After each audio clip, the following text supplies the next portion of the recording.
we're back in studio, as I like to call here. This is going to be a quick fire going back to London and talking about something I got to see here. The No Time to Die Omega Seamaster 300. So shoot that like button if you like the idea of me mixing here and then past adventures to make one big piece. Firstly, you guys know where to go for the in-depth reviews of these Bond watches.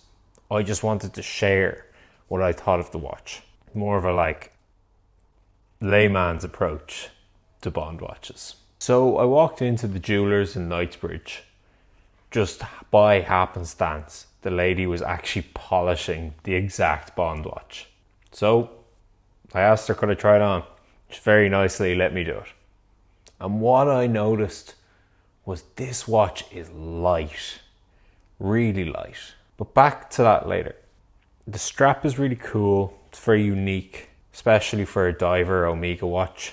But also, it's classic in style. Apparently Craig had a lot of input into the style of this watch.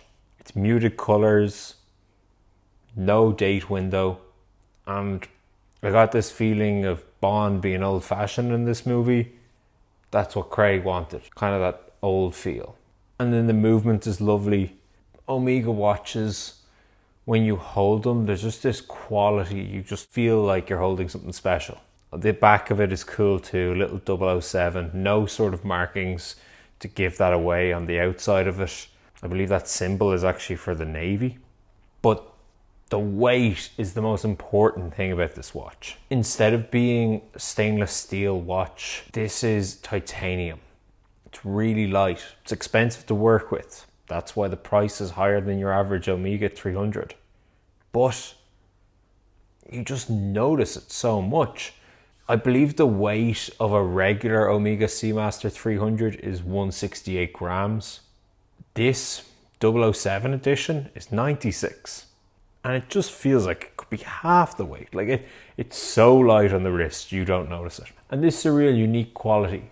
I myself like kind of weight to the watch so you notice it and know it's there, and you know, just a feel to that energy.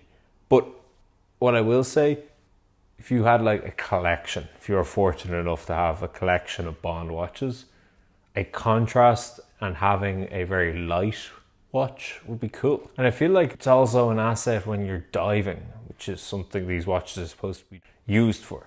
You get the lightness on the wrist, the diver quality, but it doesn't interrupt you while you're working or diving. The dark colour is obviously a unique selling point, but so is that weight. It's really new. And that was like my quick fire look at this Bond watch. Going back to what I said, you know where to go for an in-depth look. Here's the layman's look. I like it. I thought it was cool. Is it my number one Bond watch? No. That's a subject for another video, but it's definitely unique to the rest. It's not just like you're buying another Planet Ocean or another Diver 300. This is definitely a unique Omega Seamaster Diver 300. So, if you thought this was helpful, interesting, got you interested in the watch, shoot that like button and subscribe for a Bond video every week. James Bond, let's face it, I've made you redundant. Not as long as there are people like you in the world. You a 00? 2 years.